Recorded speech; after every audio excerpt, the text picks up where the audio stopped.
Hello everyone, welcome back to Hero Wars Guide. Today I'm going to talk about the mini-bosses in Asgard, and I'm going to go over their stats, how you might counter them, and I'm going to show a few example videos of me fighting against them.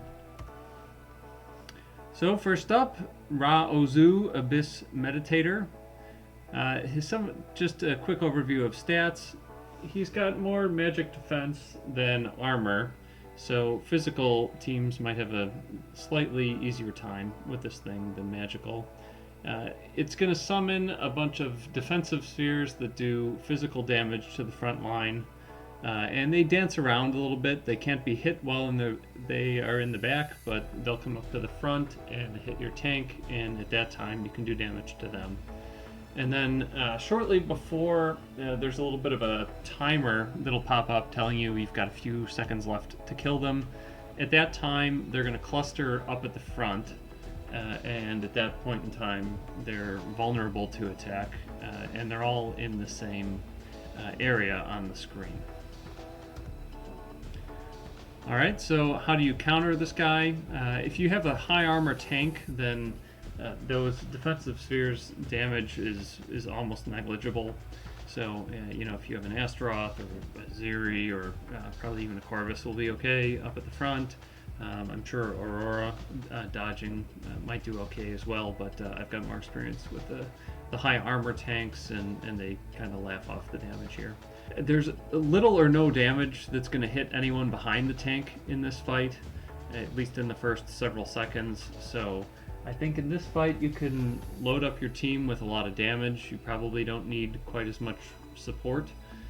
Just make sure you've got enough damage dealers in the mix to take down those spheres, and then if you do, then there's a period where you will do bonus damage against the boss, and if you activate that, odds are good that you'll kill it almost immediately. So high armor tank, maybe a healer if you're a little bit worried there, but then I think throw in some good damage dealers, or a Nebula to buff one or two damage dealers, and you should bring this thing down without too much trouble. And a final note then, again, about that period where all the defensive spheres are gathering in the front. If you're playing on manual, that might be a time where you can set off some abilities that might take down the whole mix of them all at once. That might be people like I've noted here, Arachne or Anvari, that are doing area of effect damage to a cluster of units. That might be a good time to activate those abilities, clear out the defensive spheres so that you can finish off the boss. And I haven't actually tested this, but I suspect that if you've got a reasonably well developed Alvinor, he might do well as a tank, because that usually those defensive spheres are doing basic attack against your tank, and so he'll gain energy as he takes damage, cast his shield, and then if those defensive spheres do enough to clear his shield, he'll probably cast it immediately once it wears off. Alright, moving on to Naos the Doomherald. This guy has a decent amount of damage mitigation here at 18,000 armor and magic defense. They're at about the same, at least at level 130. Again, that probably is a little bit friendlier to physical teams, with the two defenses being at the same, at least in my experience. My primary team's physical, but it has seemed a little bit easier to me to get to armor penetration than magic penetration, at least without the artifacts coming into play. So, but this one's at least even, the same armor and the same magic defense. He has 14,000 armor penetration of his own, and he's going to do very heavy physical damage to the back of your party. So, you're going to want someone in the back that can either exceed that amount of armor penetration by a good deal, which is going to be kind of rare for a back rank hero, or maybe someone who can dodge it, although that'll be pretty hard, or someone like Celeste who can absorb a wave of it and start healing themselves.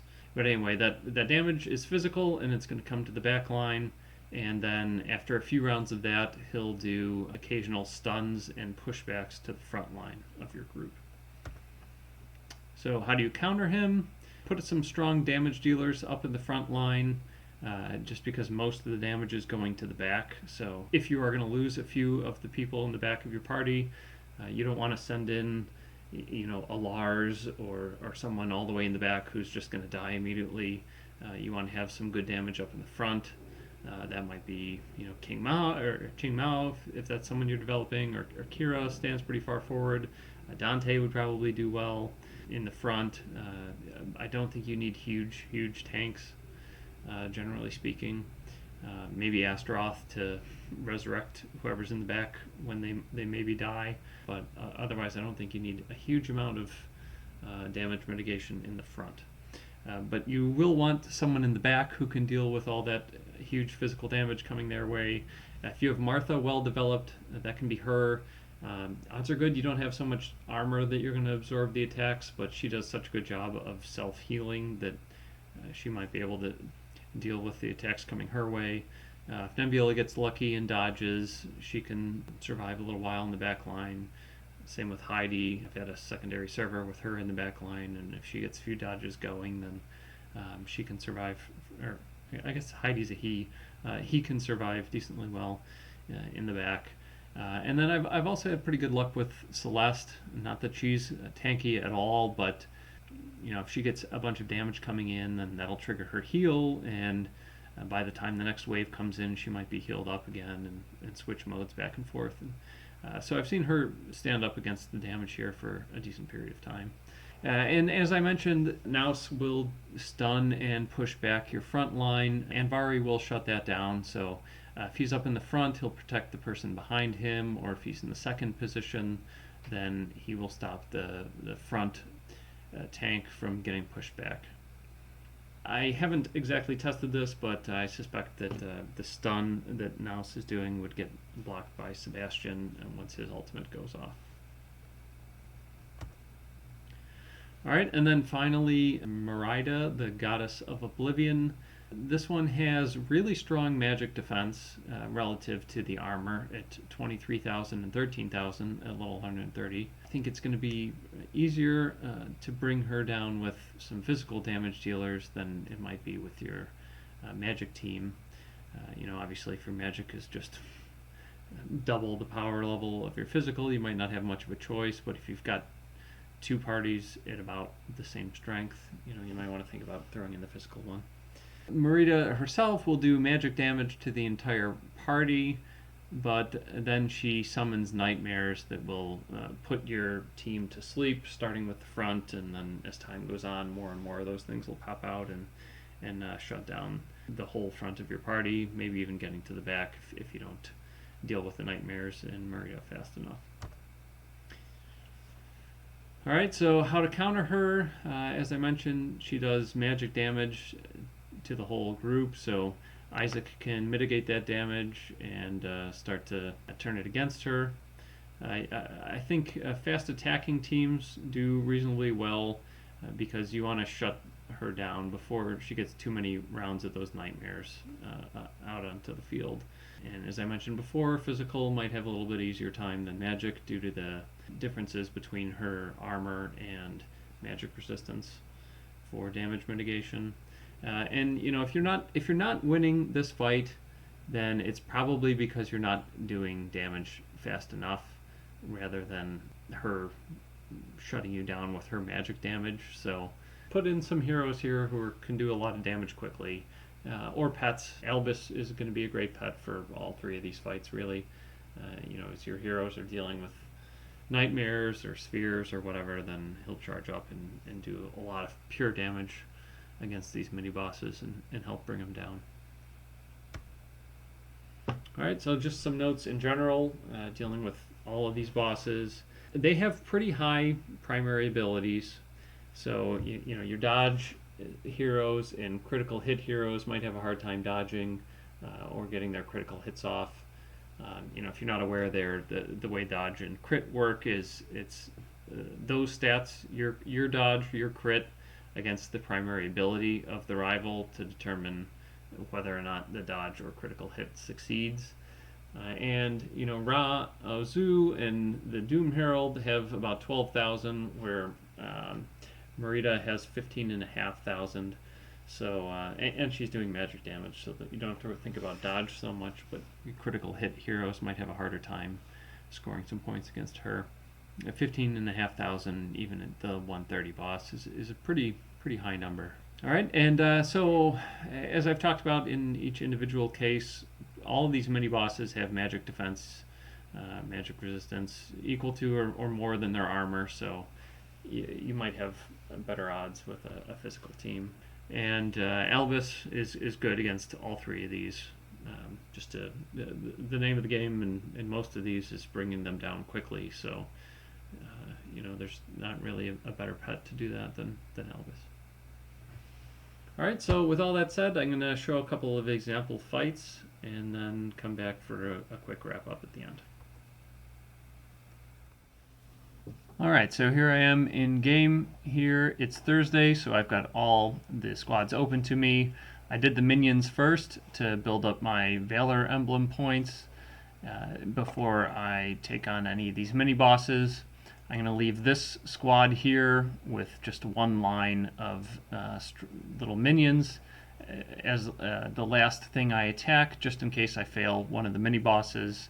I'll double up on them rather than going after the squad, because the rewards for this thing are really weak compared to what any of the mini-bosses will offer. You can see here this is giving the greater insignia, the radiant crystals, etc., whereas this thing is only giving the two lowest types of crystal. Alright, so I've already spent most of my Valor, but let me go into here real quick. I'm just going to talk about the buffs that will help me against the minions more than the bosses. I'll get a couple of these defense sphere destroyers.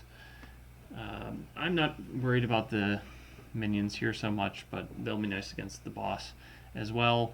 My guild is at a point where we are right on the edge of whether or not we beat the 140 boss, so any little bit of extra damage that I do can be nice.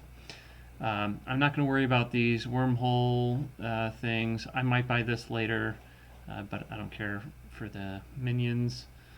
I don't know if I'll get any of these. Asgard in general has made me rethink my position that gold is kind of a joke resource. It gets very expensive to ascend your heroes.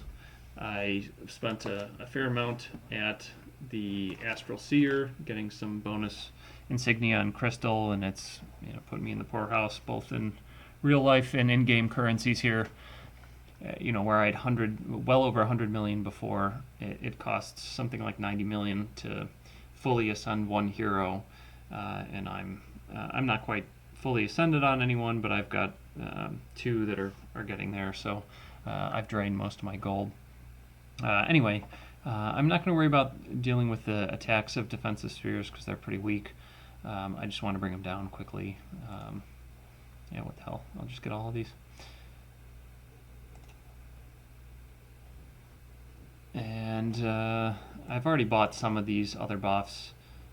Yeah, so extra energy for clearing the buffs. I'm not going to worry about any of these tribe-specific things. I don't really care about the nightmare buffs. Generally speaking, if the nightmares are out, you're already losing. This is a good one for the boss, but don't care here. Same here. Just in case I fail to clear the defensive spheres, this one here will protect me once. That one's nice. Healing converter, so if I heal above max health, it'll do bonus damage to the defensive spheres. All this is good to have before you do these mini bosses, and it's a big part of why I say do the squads first. And then I think the rest of these are either boss specific or dealing with nightmares. So I guess I'm actually good to go with what I've already got. Alright, so let's jump into some of the bosses. I think this is going to be Rah-Ozu. He's probably the easiest out of all of them. Let's see. So here I want a high armor tank to deal with the defensive spheres. I want a good amount of damage dealing to clear them out quickly. I don't have to worry about these kind of weak heroes in the back because they're not going to get targeted. You know, I don't know that I've run this squad against the boss, this particular mini-boss before, but let's try it out, see how it goes. Just going to run auto here. There is a window where these things all cluster right in front of your tank, and you know, that might be a good time to trigger an ultimate from someone, but to be honest, I don't know if I have that kind of micro management skills. Yeah, so hopefully I clear these defensive spheres out. I think I have, and then this thing's going to go down instantly. You know, Kira gets one attack off while it's taking bonus damage, and it's over. I think it took 300,000 damage there. These are 130. You know, I was able to handle all of the minions at 140, with the exception of this one here. So these fights aren't the hardest for me. All right, so this one is going to do a bunch of damage to the back line. Celeste, it does pretty well here, just due to her self-healing that will trigger as she gets hit. I'm going to throw in Nebula just to boost my main damage here. If I get lucky and she dodges, then she'll survive for a while. If not, then she'll die and it'll move on to Celeste. Hopefully her self-healing will keep her around. This is really the only fight of the week that gives me any pause. I'm using Astaroth here, not because I'm worried about the damage to the front line. It's mostly just to resurrect someone who's probably going to get killed by that back rank damage. And I will put in Anbari here. I've developed him pretty well. So he does a decent amount of damage, and it's going to stop the pushback of Astaroth and just keep everyone in their proper positions. This thing's armor is relatively low, so I'm going to use Albus on Kira here to boost my pure damage. I don't need the extra armor penetration to do pure damage against this thing, and Albus should help me do a little bit of damage. So this should be a decent lineup here. I'm negating the pushback, and I think this will also negate the stun from anyone but Astaroth, and who cares if he gets stunned. So this should be good to go.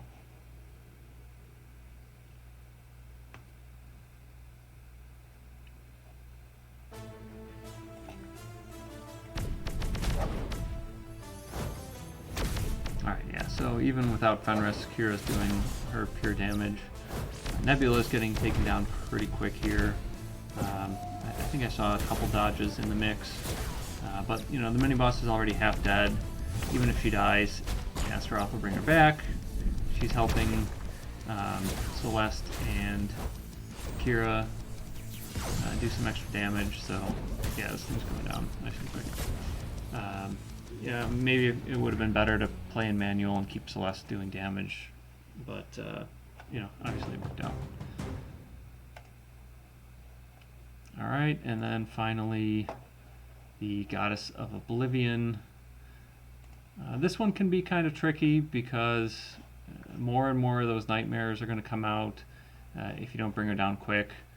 I believe they target the front of your group first, so you know, I'm kind of tempted to just do a fast attacking team, but I'm also a little worried about having Kira being my only damage dealer up near the front, just in case the nightmares do come out. If she goes to sleep and I've got, like, you know, Jet and Nebula behind her, then they're not going to do much against the nightmares. So and you know, as you can see here, this lineup here is some of my strongest, so I might even just leave this as it is. If the nightmares do pop out, Albus will still do a decent amount of damage against the boss here. And I've run this in prior weeks, so I'm pretty confident this is going to work out just fine. You know, if I had it all to do over, I maybe would just do a blender team, but since I already know this is going to work, I'm just going to run it.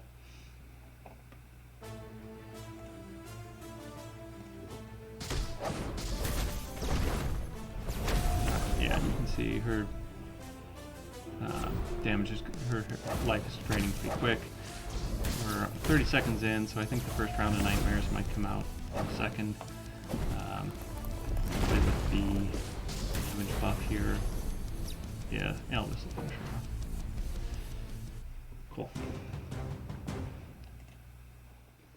I wanted to show one alternative approach here for Rah-Ozu.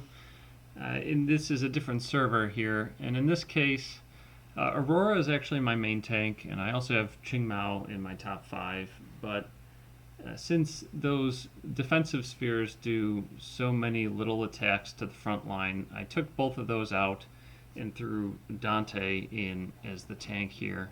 And I didn't think to record it as I ran the actual attack, but I'll just load up the replay real quick to show how that one played out as well.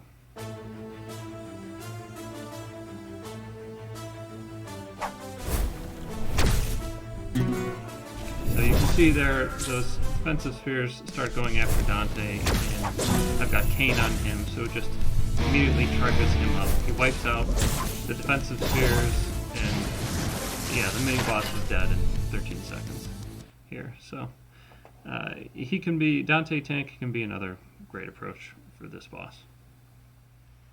Okay, welcome back. I want to thank you guys for sticking this out to the end. If this information helped you do a little better against these minions and these mini-bosses, and you've got anyone in your guild who's still struggling with these things, think about sharing this video with them so they can do a little bit better as well. Thanks again. Bye.